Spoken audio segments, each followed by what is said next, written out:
just going right to the two-shot because this is the pirate feed here on Motion Design Hotline. What's going on, folks? I'm Evan Abrams, being more relaxed and chill because no one can see what we're doing here. Well, you can see it, but people choose.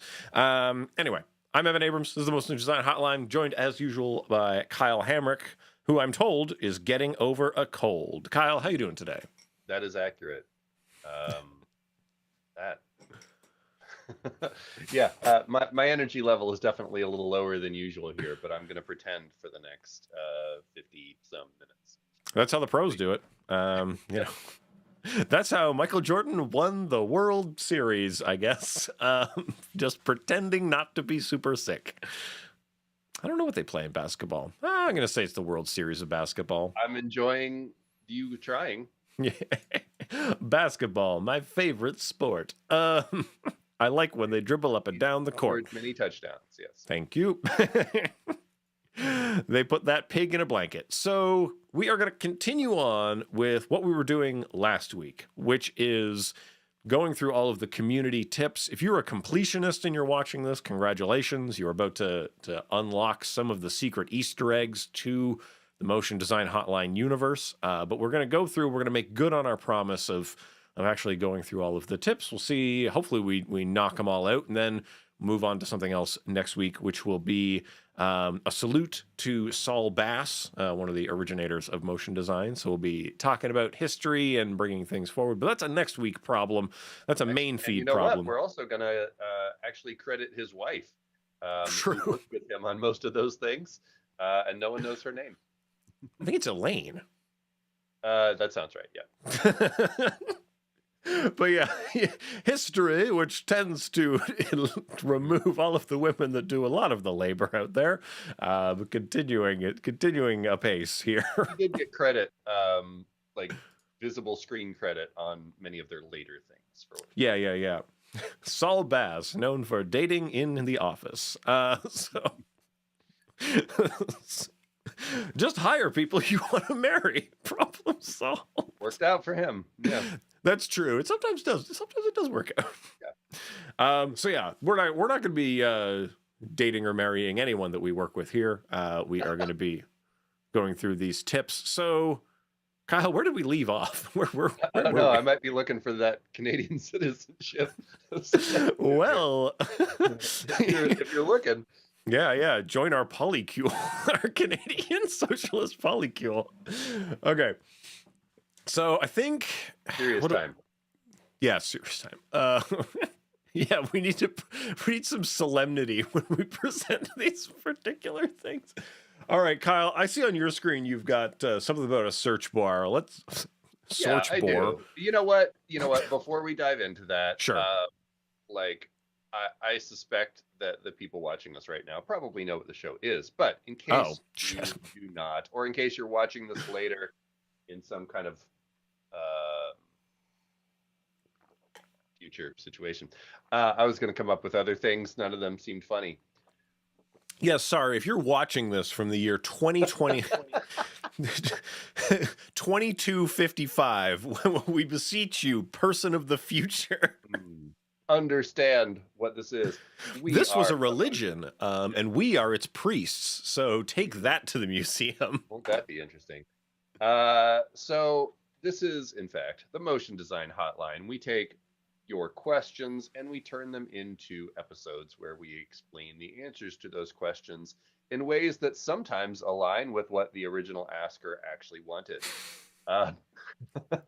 To celebrate our 100th episode last week, we gathered a bunch of fabulous After Effects tips from our viewers and friends and fans, and sometimes those overlap, and we are regurgitating those back to you as a nice compact grouping of helpful After Effects tips. If you have a question that you want to ask us and have us turn into an episode, just let us know at motiondesignhotline.com, which is maybe linked in the video description. I don't remember if I put that in there or not. Seems like an unsafe website for risk takers. No, it's fine. You just don't put the S in there. A website for scoundrels and scallywags. This is the pirate feed, after all. Many times we are on Adobe Live, but at least for the time being, we are bi-weekly on that, and Yeah. so we're back on the pirate feed here, so we can be weirdos like this, and talk about things that aren't owned by Adobe. So if there are other products that are motion design related that you want us to talk about, we'll try to do it Yeah. in one of these off weeks here. That's true. Um, yeah. Oh yes, and large water jug is back. I need to increase my agua intake. So this is good. I have normal size cup. Yeah, that's good. So yeah, we were turning the table. We were yeah having the tables turned, Mhm. and so when we left off, I think we were talking about like speed graphs and stuff as I was rushing through that. So Yeah. anyway, yeah, let's kick it over to Kyle. You've Okay. got a thing on your screen, so let's go there. I do. I'm a big fan of just working more efficiently and effectively. And there are a few simple things that some people have just overlooked for a long time. Like, for example, that you have search bars in many of the panels here in After Effects. You have one in your project panel, so you can search for any composition or asset. You have one over in the effects and presets panel. And of course, you have one in your timeline panel.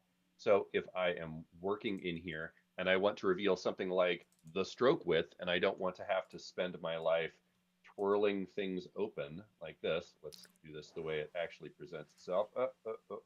There you go. You finally find the stroke width. Instead, you could merely come up to the search bar, or of course, press Control or Command F and simply search for stroke. And anything that has that word in it will be revealed. If I kept typing, I'd get only stroke width, but I don't really need to. So, don't waste your life twirling. You don't waste your life Unless you just twirling. enjoy twirling, and then that is perfectly acceptable. Now, um, further on that theme here, I am a huge fan. You actually just saw me do it, but you didn't even know. What I will call Uber twirl, for something like a shape layer, where you do have to go twirl, twirl, twirl, twirl to get in here. If instead you hold Control or Command and click that main layer twirly, where it works on the sub twirlies too, bing, you'll open up everything. And now you can just see all of it. Great for shape layers and text layers and really anything where you have a lot of something. Okay. And so you're probably like, well, that's great, Kyle, but I don't need to see absolutely everything. Well, let's move on to the next tip here. One of my favorite little lesser known shortcuts. So let's say that I want to see this position property, and I'll Control or Command click to multi-select a handful of these. I'll get this and this and this. Okay, so I've got a handful of things selected, and then I press SS, Show Selected. And now only the things that I had selected are what's visible. So this is great if you want to only edit these or do some expressions work or link things together. You can really condense what is available here. Okay. Now, moving on. Let's say that I realize, you know what, I don't actually need to see that taper. So I will just Alt or Option plus Shift plus click on that property and boop, it hides. So boop, we'll go ahead and just hide that. I use this one quite a bit just to get rid of things I don't need to see, cluttering up my workspace. And so let's say I'm doing some work, and then I realize, yep, perfect. I was trying to remember if I put this in there. Let's say I accidentally close this and I'm like, oh no, my beautiful selection. Well, you can in fact recall the last thing that was there. If you shift click on this layer twirly, it remembers the last things that were revealed. And so you can always hang on to that. So hopefully even this little, however long segment this was, helps you work a lot faster in your timeline, especially with denser layers like shape layers and text layers, which I personally love because I'm a weirdo. Oh yes, very snackable, very demure. That'll play well on Insta. So there we go. I've got one other one that I think is related enough to this. Okay. I did want to call out my friend Tony Agliata, who's a very talented designer. You should follow him. He's the one who recommended the Control F. A lot of these are from folks, and then we kind of expanded on some of them. Now, I'm going to go ahead and unlock these. Did you know that you can select layers by pressing that number key on your number pad? So if I press 8, it will select layer 8. Great. Or you can hold Shift. So I've already got 8 selected. I'm going to hold Shift and press 2, 3. And now I can select those as well. You can, of There course, we do this go. with double digits. I just don't have them here. If you type fast, you'll get the double digits. Great tip by Ryan. I'll go ahead and sit on essential properties for the next round if you have a couple that you want to do, Evan. Yeah, let's see if I can knock out some of these bad boys here. And of course, folks watching, I know Anda is the only one who's commenting right now, but if you have any tips that you want to throw into the mix, bring them on. We want to hear your thoughts. Also, tell us who you are, where you're from, and how you want us to credit you in the thing, because this stuff will probably get maybe cut down or reused for social media stuff later. So just a heads up, so that we can continue the cycle of promotion and content. Okay, Colorama. I think people, if you're a longtime watcher of the show, you know Colorama is one of our high tier, A tier, if not S tier level effects that we rank it in our power rankings. Colorama is a thing that allows you to remap pixels, black and white, to a new string of colors. The weird thing, it's a little weird about this, you would say, is that black and white occupy the same place at the top. It is both 360 degrees and 0 degrees on this wheel.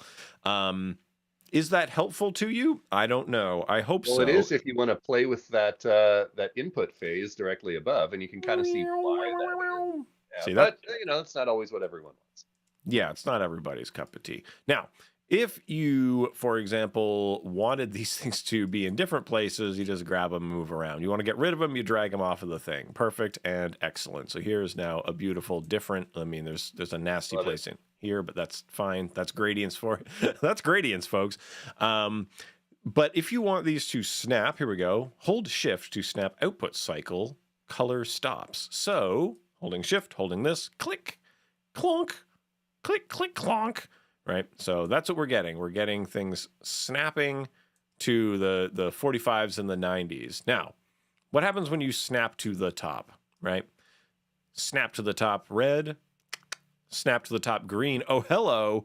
So because they both occupy the same place, they are now creating that band that is the difference between them. So you get, if you need a hard line, holding down shift will get it. If you don't hold that down, you will never get it. I'm just telling you right now. It's never going to get it. Never going to get it.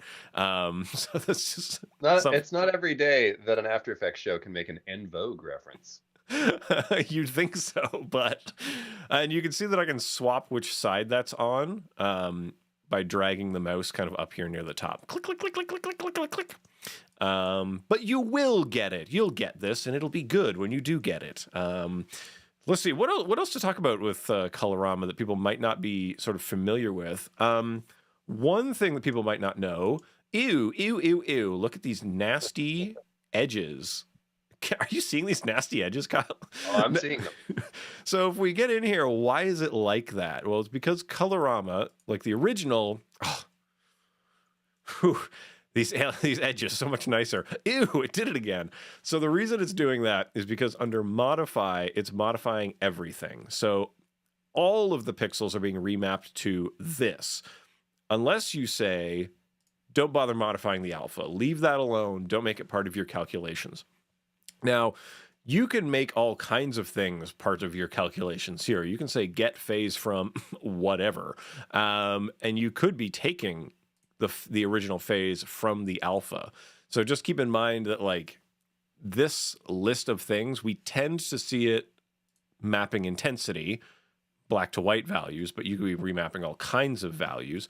You'd be remapping nothing if you really don't want to. And you can combine them. So for example, we could go intensity, add phase from not just this layer, but any layer, a lot of layers, especially if you're doing A layer, B layer, and you're kind of linking them together. We'll probably talk more about that actually next week when we talk about double exposures and stuff like that. But you can combine something from, if we did it from the same layer, the one called title, remember we're taking the same thing and we're putting it back on top, and we're adding the phase from its what? Let's add just the alpha in there, right? And now the alpha is part of it. Or I could say, add its intensity back in, and if we were screening one over the other, we get this kind of a strange behavior. But just keep in mind that because you can combine multiple things together, I could have a layer, and let's say I'm going to duplicate this to make title 2, and title 2 is going to have a gradient that doesn't go from that side to that side. It's going to go up to down like that. And so if I go ahead and combine this, I'm going to combine title 1 and title 2. We're going to look at the intensity. I'm going to say to average them, right? We're now averaging these two things together and getting the end result of that, which is a little bit weird when you think about it. So you can just kind of see, I'll stop looking at title 2 so we can actually kind of enjoy that. But we're averaging the two things together. So what that means is that things are a little bit tweaked. What other things could you do with this? You could just, so I think I said screen was the other way that you could be applying them to each other, but always make sure that you're adding the phase after masks and such so that you can really just enjoy the heck out of this.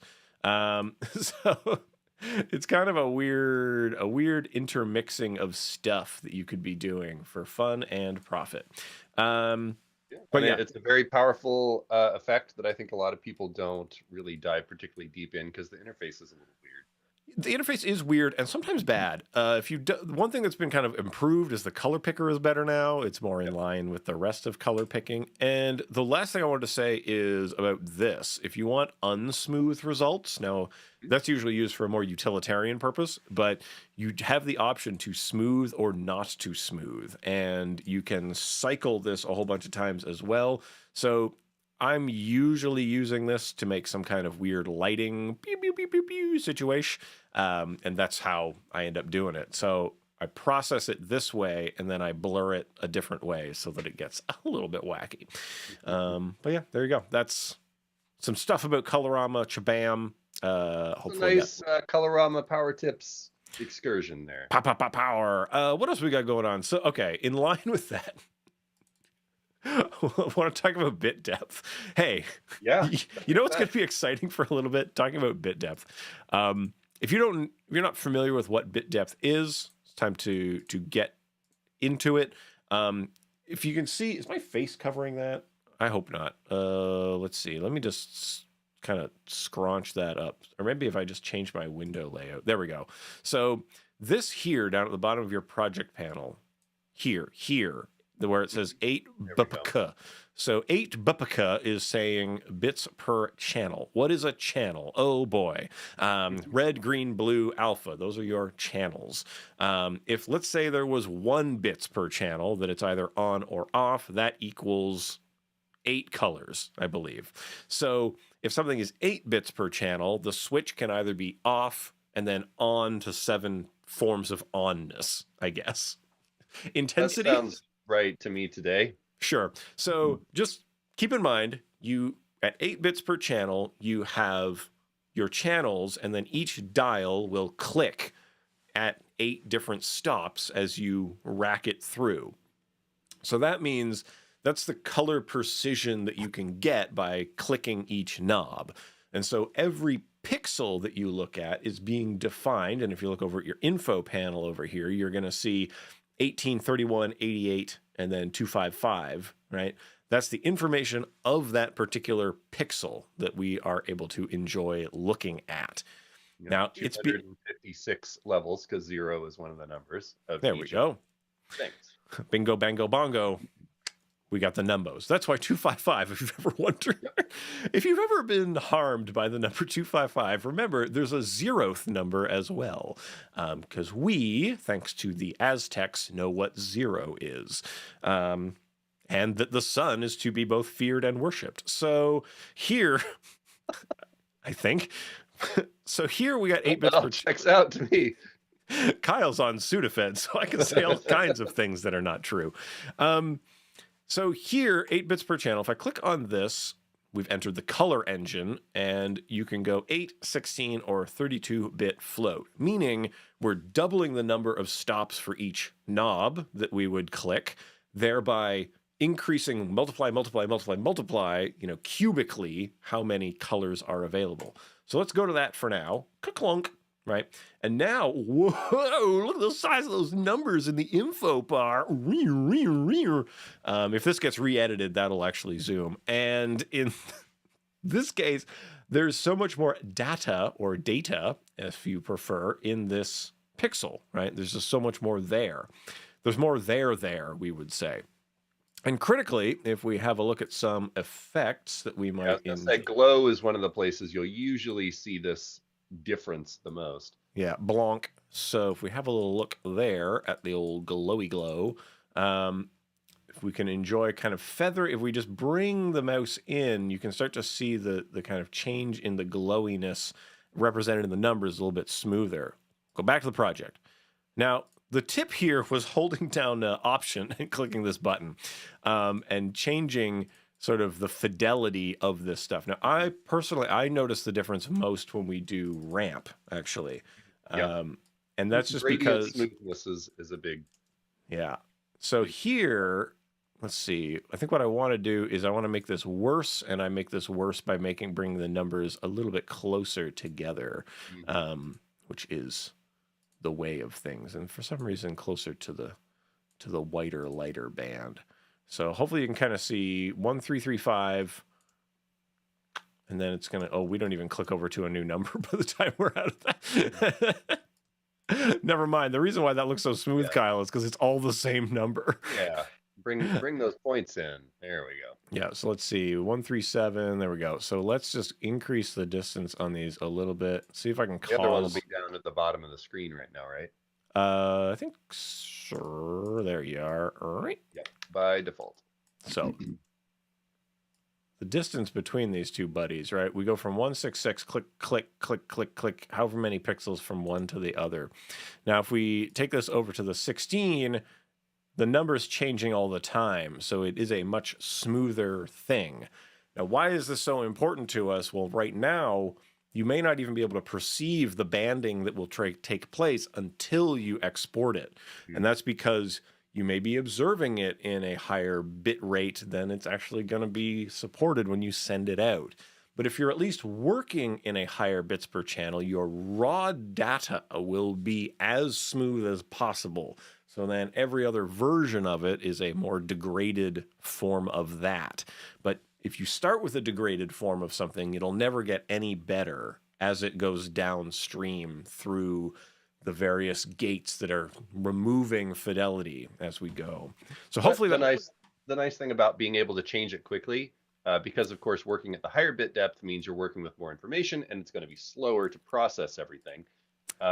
So you can know that you're going to be exporting at that, and you could click back and forth pretty easily if you need to do some stuff quickly and you don't need to see that level of fidelity.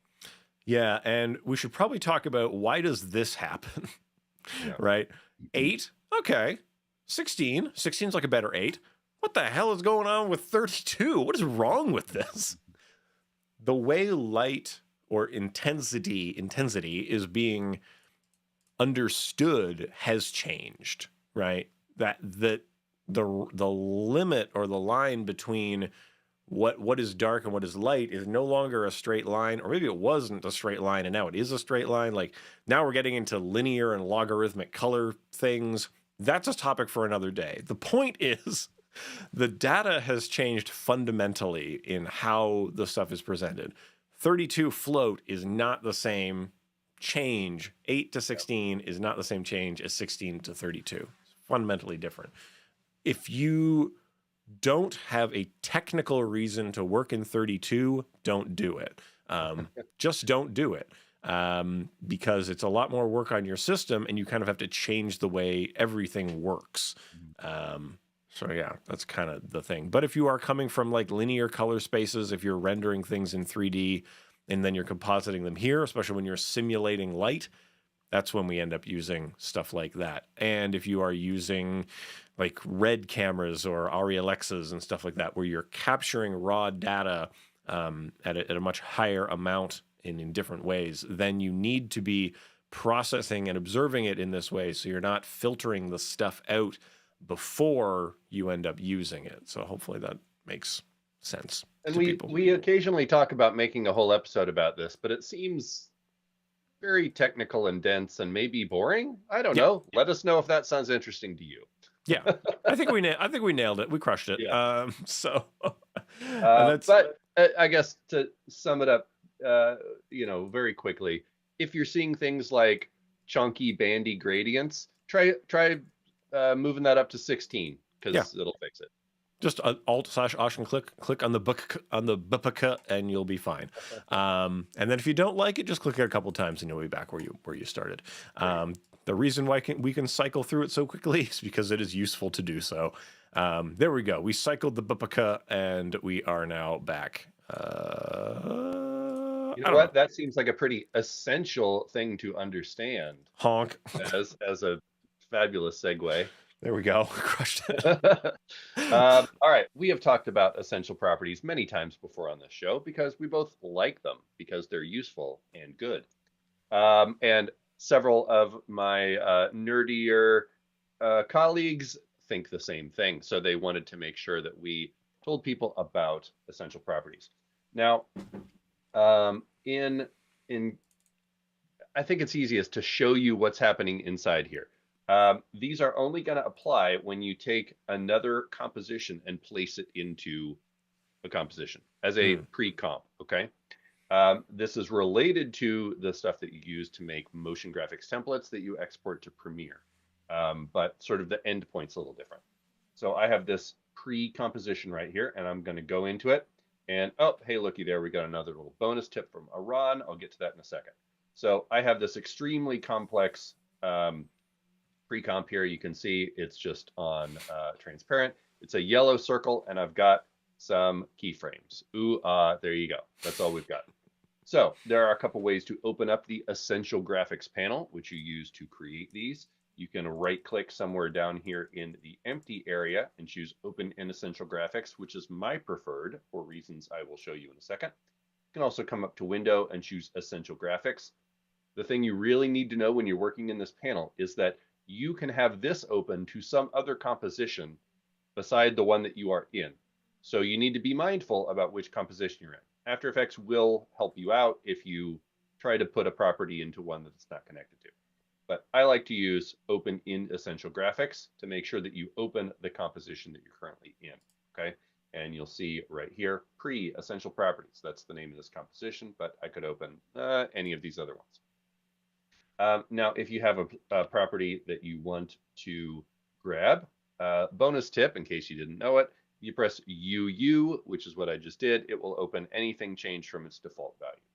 Let's say that this size property is something I would like to be able to change elsewhere. I can take this and I could drag it up to the panel, or I can right click and choose Add Property to Essential Graphics, which was one of the little tips Iran threw in. So boom, there we go. I'll throw that size property in there. I'll go ahead and add this color property, and then I'm also going to grab this X position property that I've already keyframed, okay? So I've added these. Yep, it says, hey, this property is keyframed, just FYI. Because those don't go through to Premiere. So I could be exporting this as a motion graphics template. In this case, that wouldn't be very useful. But this is already placed as a pre-composition in this other composition. And so now I get this little thing called Essential Properties right here, okay? Anna is feeling feisty today, and she likes to live dangerously and not open in Essential Graphics. Well, you do you. I tend to work in projects with a lot of complex interconnected stuff. So that's my preference. And you know what? As a little rider to a tip that we gave last week, I don't like to waste my time doing either of those things, actually. I assigned Control-Alt-E, boom, to do open this comp in Essential Graphics because I work with it a lot, and it does not, by default, have a keyboard shortcut. Just as a reminder, if you missed us last week, edit keyboard shortcuts. You can customize your own. You can steal them from things that you don't use, whatever you like to do. Yeah. All right, back to where I was. Now, there's sometimes this gets wonky to explain because I could use this panel just to universally change this thing right here. Change that. Let's undo that. Let's change this color, for example. So if I change it right here, I'm universally changing this throughout the whole project. So that's, very useful, great for a template type thing. If I go back in here to the pre-comp, you'll see, yep, it updated that color picker to pink, okay? Now I'm gonna go ahead and undo that just so that you can see where I'm going with this. and I'm going to close the Essential Graphics panel just to show you that we don't need it. Okay. Now, this pre-composition has something called essential properties. My other layers don't have that, okay, because they're just layers. If I twirl this open, you'll see, there's that size, that fill color, and hey, those are the keyframes from inside that pre-composition, okay? Also, if you look over at the properties panel, all of these are available there as well. And you can see that that one property is indeed keyframed. So let's change this fill color. I'll do it over here. Go to maybe a nice blue here, okay? So now I've changed that color to blue, and let's go ahead and change the size of this ellipse as well. And then, okay, we've got those keyframes. You know what? That ends a little too fast. Let's go ahead and stretch those out. I'm, of course, holding Alt. This is another tip we did last week. Maybe grab these and scoot them over so that we have, excuse me, a little bit different animation here, okay? So I've changed some things. Very handy just to be able to grab properties that only live within that pre-comp, and now I can work with them here. These could be from multiple layers instead of just one. But if I go back into that pre-comp, what? All of those properties are still at their previous default values. I changed only this particular instance of this thing and did not change the original values. And that is my favorite thing about these. They are iterative, I will say. I'm going to go ahead and duplicate this thing, and let's just scoot that whole layer up, okay? Let's go ahead and turn off the title. You know what these are called. I'm going to go ahead and use these little switches here. You can pull or push to the primary comp. I'm going to pull all of these from the primary comp. That's going to reset those to their default values, okay? And let's go ahead and open up these keyframes. And you know what? Maybe just grab all of those and reverse these, okay? So now I've got, I don't think I reversed those. That's okay. Now I've got these two versions of the same pre-comp, but doing very different things.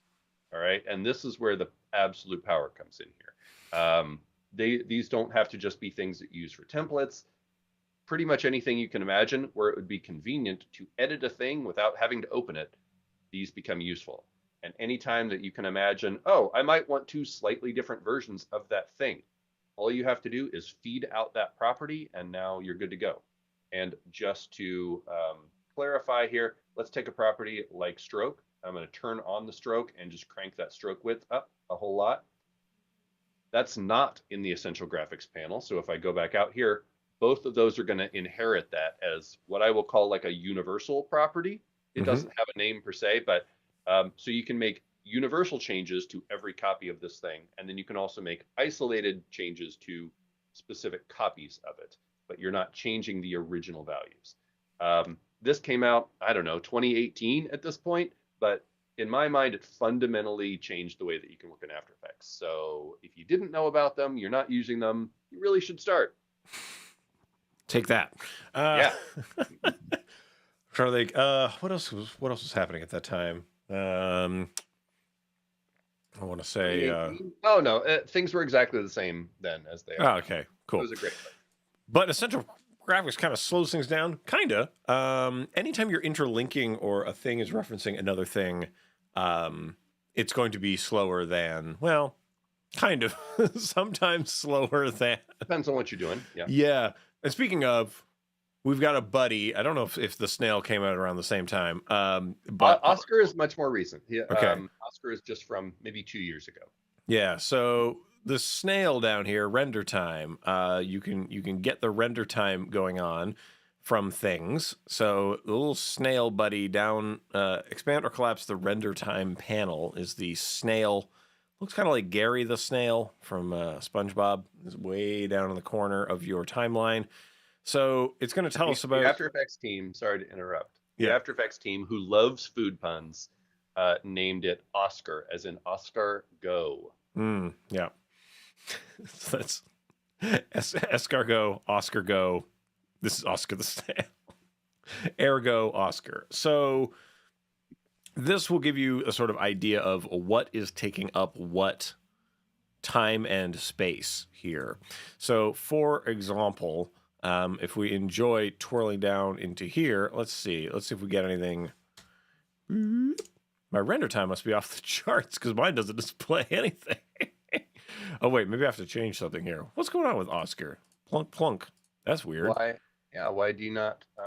Here, let me. I don't know. Kyle, I just updated my operating system today, so there's probably a lot of things that are not going to do what I want. Well, I've got it open here if you want. Okay, we're going to go to Kyle's screen. It should be green bars. Maybe my bars are so powerful that we can't even notice them. You'll see little bars like this, and none of these layers is particularly heavy. There we go. We're on episode 101 now. We don't have time for that nonsense. No. So you'll see on every frame, you'll actually see how many milliseconds it's taking to render the thing. And if I turn on something like fractal noise, there you go. That is quite a bit more than all the other things. And so it shoots up. I might, let me just try like duplicating this and duplicating it again. And just kind of like trying to add, there we go. So I'm calculating 4 instances of fractal noise now. And so you'll see that those values are starting to shoot up more than they were. Got into the yellows for a second there, but then it kind of like figured out what it was doing and recalculated.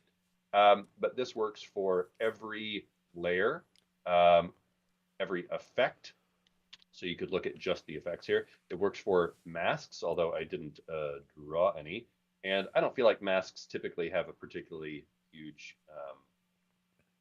render time. But if you were rotoscoping or something, then and expressions. So if you let's just write a simple one here for wiggle like that. So you'll see what it's taking to calculate that expression. Wiggle's pretty light, but if you start dropping heavy stuff in here, then you're like, what? Ultimately, the whole point of this is, hey, what's slowing down my project? Well, now you know. Now you you can know. find it. Yeah. Kyle, the problem was I need to clear my cache. I need to. There you go. Need to blast my cache. You better answer Anda's question. Essential properties do not get read as this. I will say I don't feel like essential properties necessarily slow things down particularly. I mean, everything that you do in here does add a little bit of weight. It's kind of more a question of what you're doing with that thing. But ultimately, you're just passing properties through. I think when you're passing properties through and linking them to other things and doing a whole bunch of interconnected stuff, that's when it can start adding up. There was definitely, when they first came out, they were a little bit slowing of things, right? But things have improved. I think they're pretty performative for the most part. Indeed. I kind of stole your thing, but yeah, Jesus. Okay, so comp profiler done. Check that off our list. Ka-ping. This one, don't rely on third-party tools. Yeah, from Noel. Big talk from Noel. Don't rely on third-party tools. Anyway. I mean, yeah, I could steal this one too if you want, because I know exactly where he's coming from. Well, so I'll say this: like a solid understanding of the fundamental what the program does is pretty critical, and then third-party things. And I get the question a lot, like, what plugins should I buy? And that's the question of like, well, what are you doing? Like if you don't have any need for particle simulating, do not buy Stardust. It will not help you do the not using it you're not doing now. So maybe you're seeing a lot of cool videos using it, but if that's not what you make, then you're not magically going to be good by owning it. Yeah, and there is like a cart and horse thing, right? That like, well, if that's the kind of work you want to do, then yeah, you definitely got to get it. So that's kind of the way to look at things is like, well, what do I need currently for what I want to be doing? And that gets you there. Now so that's for third-party plugins that are expansive, that they're adding capacities you do not currently have. So something like a physics simulator inside of After Effects, right? If you are, oh man, I got 1,000 things and they need to bounce off of each other, there's no way I can do that. Well, it's because, we can shoehorn these other capacities in. Or I need a 3D point model of a car and it's going to explode and turn into a 3D point model of a thumbs up. I'm like, okay, yeah, I think we kind of got to use something else for that to make that happen, right? You know what? Expansive. That physics simulator is a great touch point because if you're doing 1,000 things, yeah, like that's the time where you could spend months animating that by hand, or you can buy the tool that does that thing specifically. But if you need to animate one ball bounce, maybe Yeah, you should just learn how to animate a ball bounce well instead of using that thing as a crutch. that's true. I mean, it's the same as if you are doing like people would rely on like Gray Machine's bounce expression a Yeah. lot, right?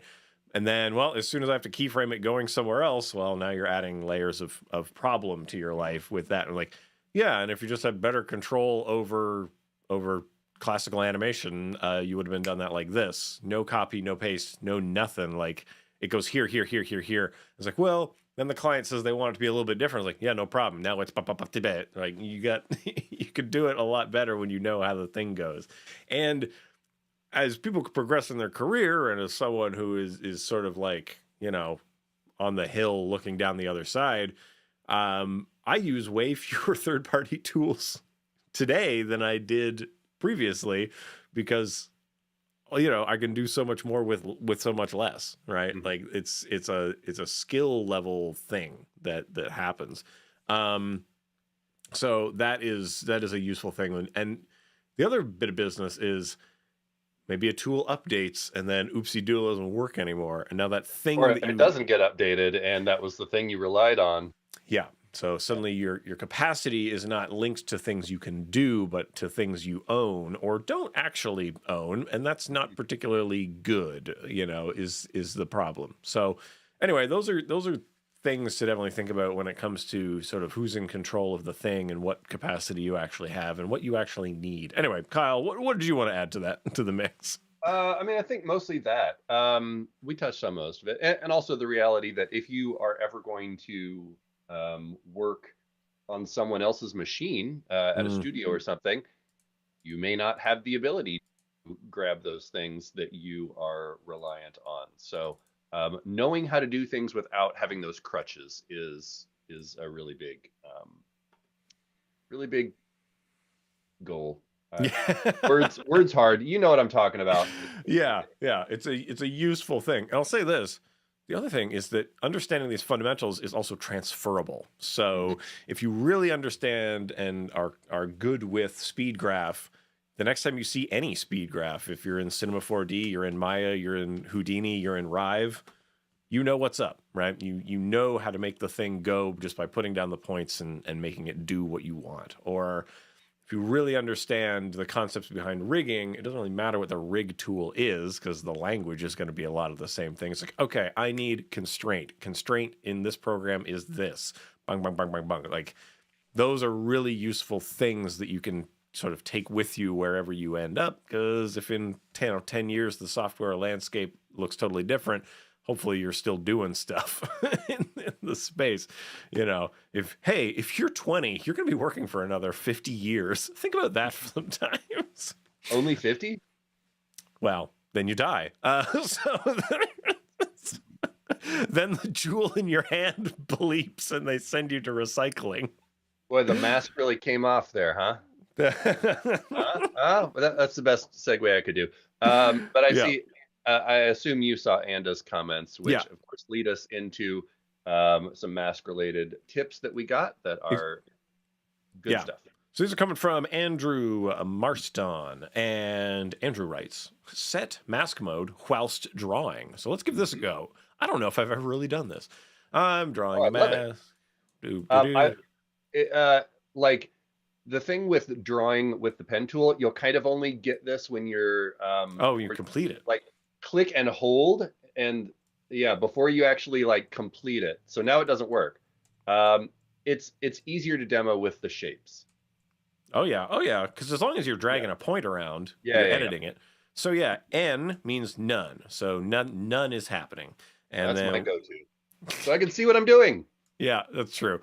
And then A is add. So, it's additive. S being subtract, subtractive. I being intersect, well, we need a second shape for that. So schlorp, there we go. So this intersect with that. Let's go I for intersect. Let's see. Oh, maybe the order of Yep. them is Well, you have it. It's just schlorp. yeah, the order definitely, but There we go. So yeah, this intersect that. So the other one's being added, this one's being intersected with it. And then we get into things like lighten and darken, which I'll be honest are a constant mystery for me. And then the F being the difference, which I think of as the inverse of the intersect. Boink. Hold on. F is, as you know, F is for difference. difference, because D is already taken for darken. That's true. And there's two F's, therefore it must be that. So yeah, very helpful if you are editing stuff like, I can't see what I'm doing. N. Okay, back to A. So. I probably hit N every time I draw a mask. Anytime I'm drawing. Okay. I'll see what else is in here. So effect masks and compositing options. So we can add Anda's name there on the bottom. Yeah, perfect. So yeah, we're going to make one of these, and I'm going to make a ramp. I think I may already have fill on one of those layers. Oh yeah, there's no, those are on the credit layers. I don't know if there's anything on here. Well, maybe not. Anyway, so we twirl into the gradient, twirl into the composting options, and just add plonk. So when you add, it's going to say, what mask do I want to look at? I want to look at that one. And it uses, I believe, the information here. So add, subtract, intersect. It's all the same beference to this. So that's what we're getting to enjoy. So if this is, say, set to intersect, and this is set to add, clunk, clunk. Also, once they get the little FX next to them, they're not interacting in the same way. So let's clunk, add that. And there we go. So we're getting the same type of interaction. They've both been pushed into the effects zone. So they're doing it. And you're only saying, where are we painting with this thing?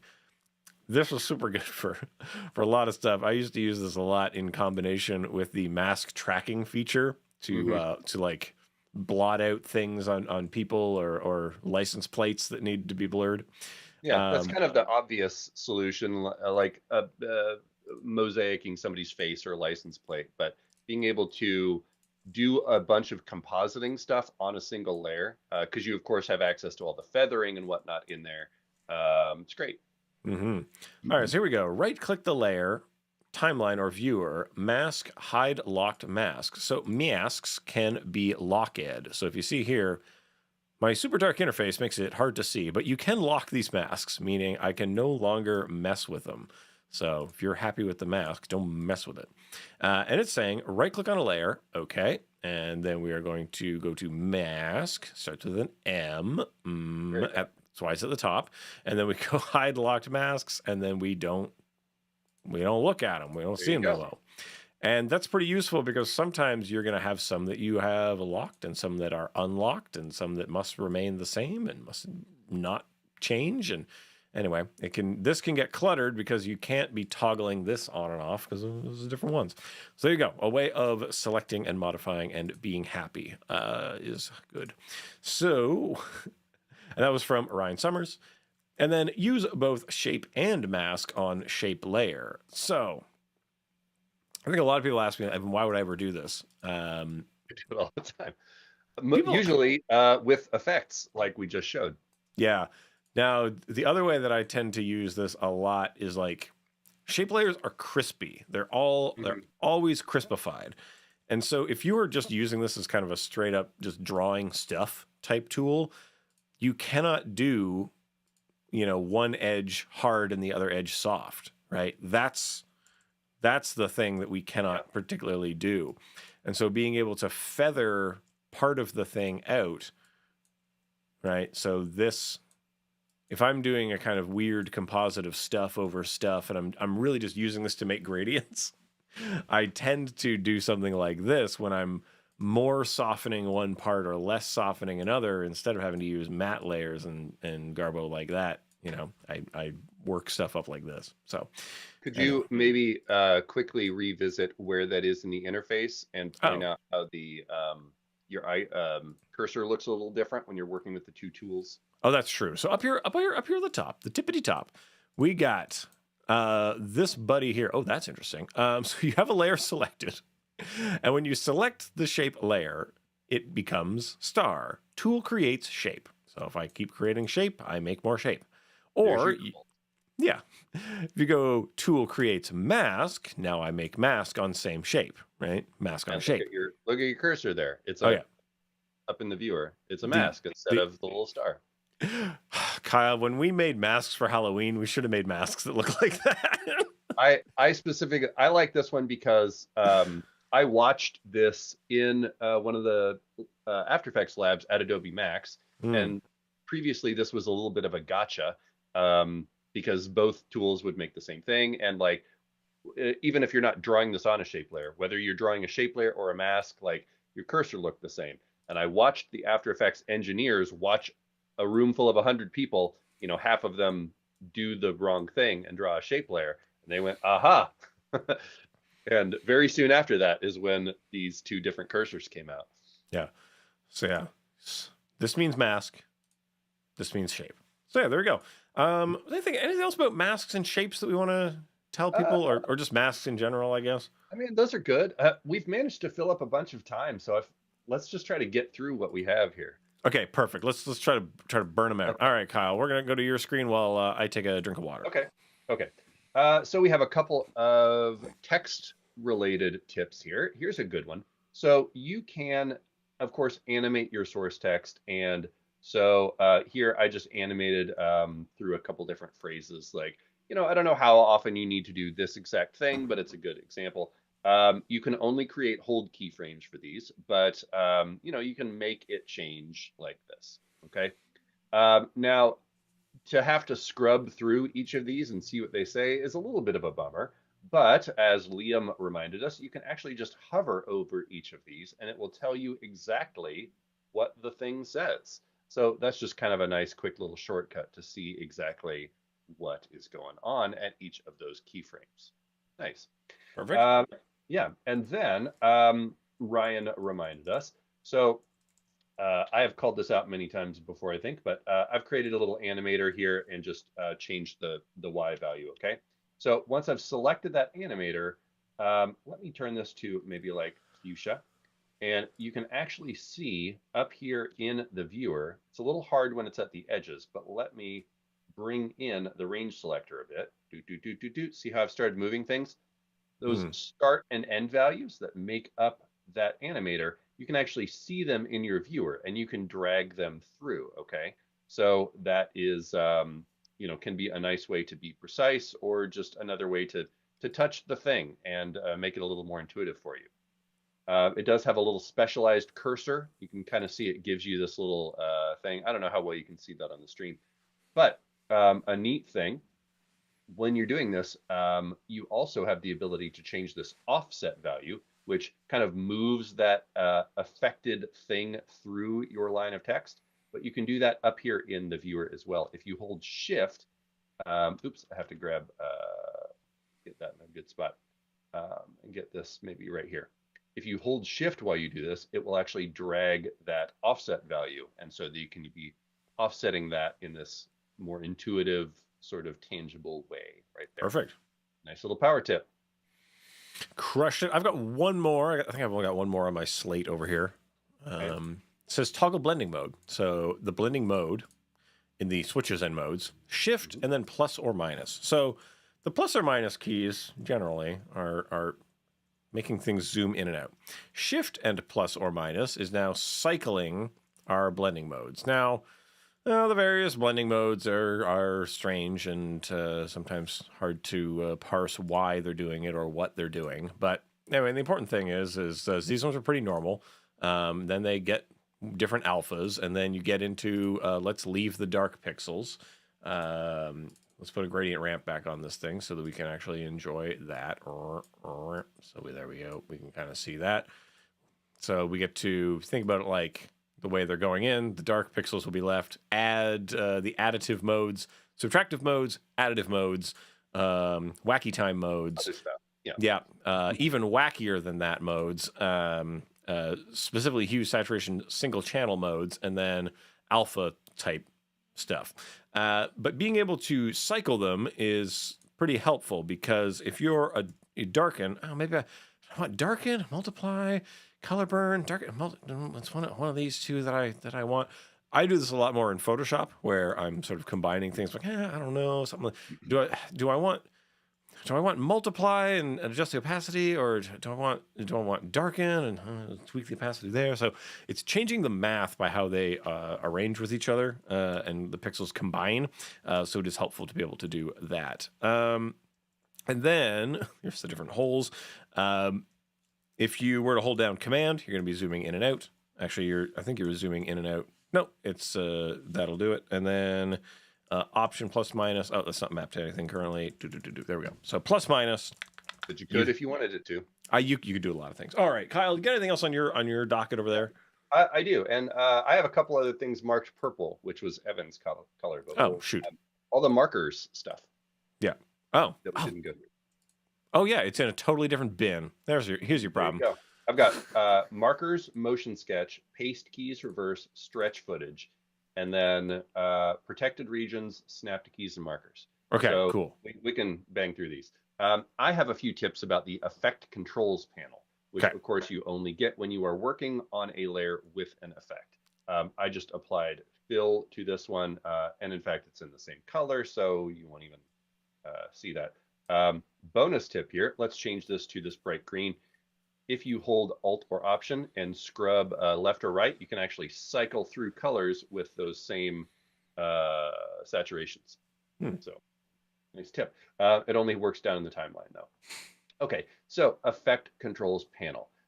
If you want to add a keyframe to a property and you're already working up here, let's say you're changing this thing and you're like, I actually want to animate this. You can Alt or Option click that, and it will create a keyframe down in the timeline, as you saw, and you'll see it reflected there. Of course, if you Alt or Option click on the stopwatch itself, you will create an expression, so just be mindful where you're clicking. Clicking on the property name will create a keyframe. As you're working up here, we used to have a little about thing right here, but they moved it because not many people were using it. You can right-click on the effect name, and you can find out stuff about that effect.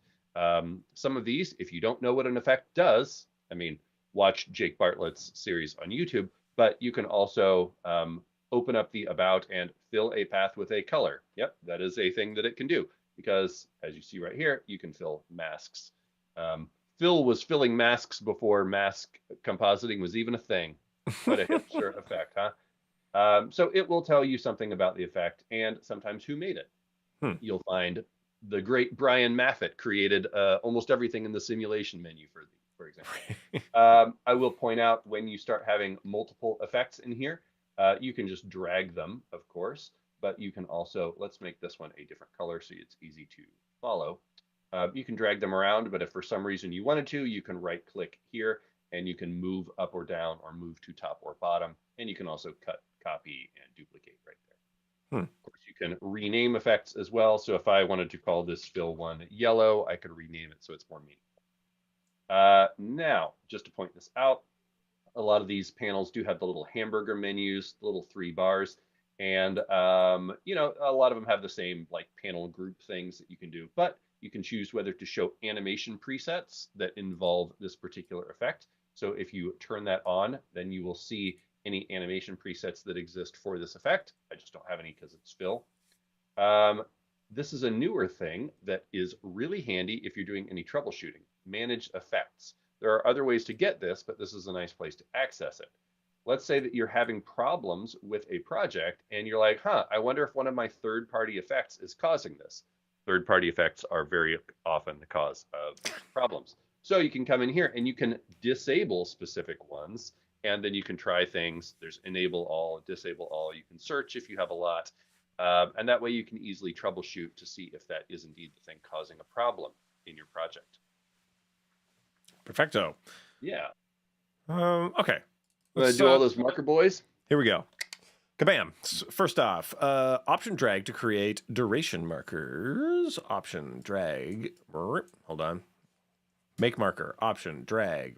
Now it's a duration.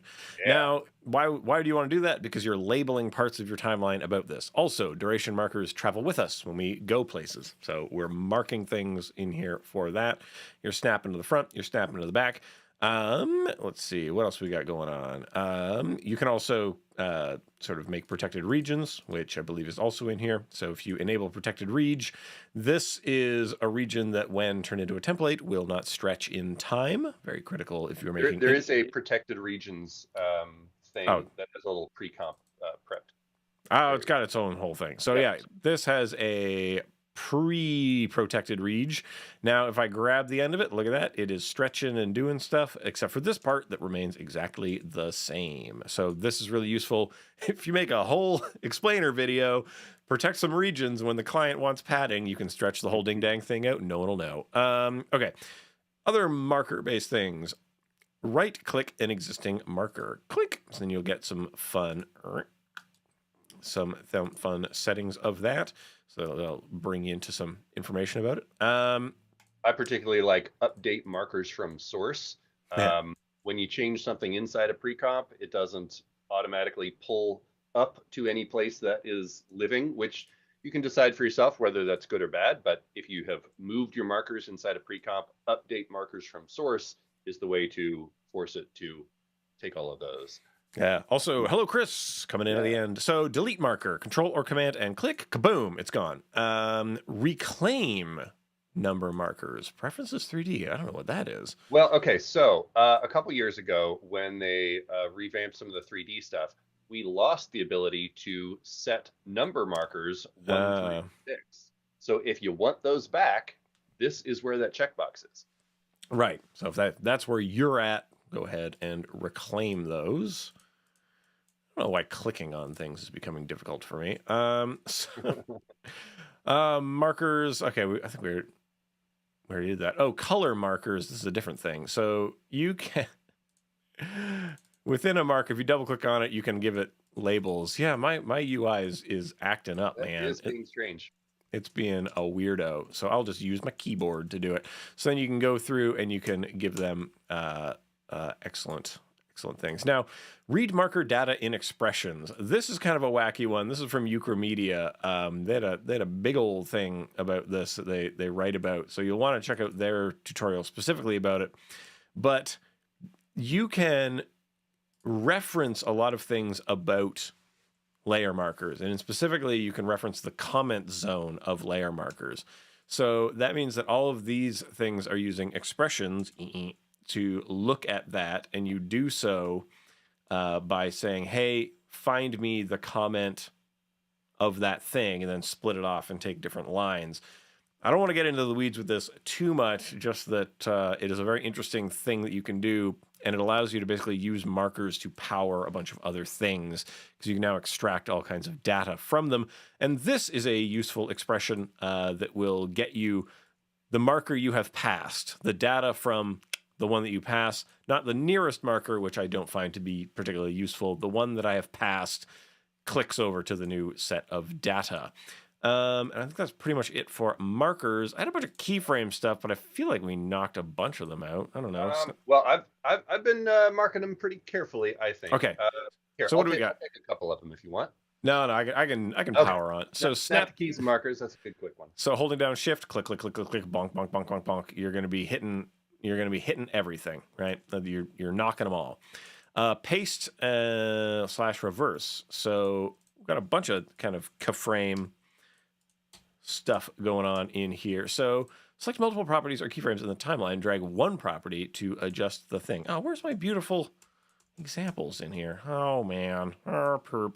Accordion keyframes. Okay, yeah. Here we go. So in this case, just like open up all three of the position properties on those. Mm-hmm. Like go back to number 1, or come over to me. Yeah. I built some of these, and so I know what I intended to do. Oh, okay, perfect. Okay, we go to Kyle. Okay, so let's say you could do this with properties too, but let's say that I've created some position keyframes, and I want to make sure to move them all by the same. Notice I have all 3 of them selected, and so if I drag that value on any one of them, I am adjusting all of them by that same amount. So just a nice little shortcut to be able to move a little faster there. Go ahead and get rid of those. And John from the AE team wanted to remind us this is actually a relatively new thing that a lot of us have been using, say it with me, third-party tools to do for a while. Let's go ahead and bring back those keyframes. And if I want to, I don't need the yellows because that doesn't exist. But if I want to copy and paste keyframes from multiple layers, that is now possible. So I can paste to this one, and hey, there's that same situation that I was doing. And it's not instead creating new layers like it used to. But, just so that you know, you can also copy and paste those layers and paste reverse. I'm going to come up to my edit menu, and you can paste reversed keyframes. So I can paste the opposite of that move that I just did without having to paste and then reverse it. There you go. And of course, this is a menu command. So if you, it has a hotkey already, Control Shift V, but you could make it something different if that makes more sense to you. If that brings you joy, you can make it whatever you want. By my count, we have 2 left, Evan. You want me to just knock them out here? Do it. All right, this one's pretty quick. So we had a couple tips about footage on the last one. Aran wanted to remind us, and I'll remind you, he recently did a great video with some similar, like, deep hidden tips like this called 10 AE techniques you've never seen, but you will see them if you watch the video. If you have a piece of footage like I do right here, all our little wobbly keys, and you can always open up that stretch panel and stretch things like that. But who has the time to open up another column? You can, at any time, just Alt or Option drag on the end of your piece of footage, and you will see it is now stretching, not just trimming, but stretching the thing. And so you are changing the speed at which it plays. Easy peasy. And then you know what? We're going to finish this up with an oldie but a goodie that Nick reminded us has been hiding here in plain sight for decades now. Let's turn off that number 100. So I have this little ball, and I want to animate this position in an organic way. Now I could make a bunch of keyframes and do my best, but you can also just use this panel called Motion Sketch that's been here forever. And if you just go to Window Motion Sketch, it will open up this little thing. Let's just drop it on top of that. It doesn't have too many things. Do you want to capture it at a different speed than what you're actually doing? Okay. How smooth do you want it to be? There you go. Do you want to see a wireframe? Yada, yada, yada. Ultimately, what you're doing is just capturing some stuff. So I'm going to click Start Capture, and then as soon as I start clicking, whoa, there you go. Can you see what I did there? And I made a motion path, and it converted those directly to keyframes. So whoop, there's what I just made. Could I have made that a little smoother? Sure. But if you're trying to especially do like something kind of whooshy or organic like this, I think this is a really great place to start out with it. While you can set smoothing here, go ahead. I was going to say, it also dovetails with the window for smoothing, like the little smoother window. They get that bad boy coming right up. Yep. Like, man, it'd be hard to smooth that. I know. I wish there was a thing that would do it for you. Yep, sure is. So this works on other things too, especially if you have a track or something that you feel like you actually want about half of that data, or maybe you don't want to see all the keyframes or something like that. So there's another panel called the Smoother, which has also been here forever. And you can smooth temporal properties as well, if that applies. And you just set the tolerance right here. Let's set the tolerance to 5, for example. So look at how many keyframes I have here, and I'm going to click Apply, and boom, it got rid of some of the keyframes that it feels were not necessary. Now, in this case, this is maybe something where I might use this to get my organic swoop, and then I might manually go through and, clean up a few of these. Maybe I don't feel like I need that one. This is kind of hard to see. Let's make that a better color. You could clean these up. And you know what? This gives me a good opportunity for one bonus tip here. Probably not as useful for all of you, but if you're doing demos or if your eyes just aren't so good, go to Preferences General. And the very first thing, you can change the size of your path points and handles and make them bigger right there. And boom, looky there. Yeah. Done and done. Okay. So speaking of done, that's us. That's our time because I got to run out of here. thank you for hanging with us. Thanks for being with us. If you're watching this in the future, hey, thanks for remembering us. So we are back tomorrow next week on Adobe Live. I got other stuff going on tomorrow. But yeah, next week, same time, Adobe Live. We'll see you on their channels. So until next time, I'm Evan Abrams at EC Abrams on the internet. He's Kyle Hamrick at Kylosaurus Rex. And you can find everything that you want to learn at motiondesignhotline.com. Actually, it's more of this. But yeah, if you want to send us questions, everything they want to learn. Yeah, exactly. Stay creative, be kind to each other, and we will see you all around the internet. Bye for now. Thanks for hanging with us today, folks. See ya.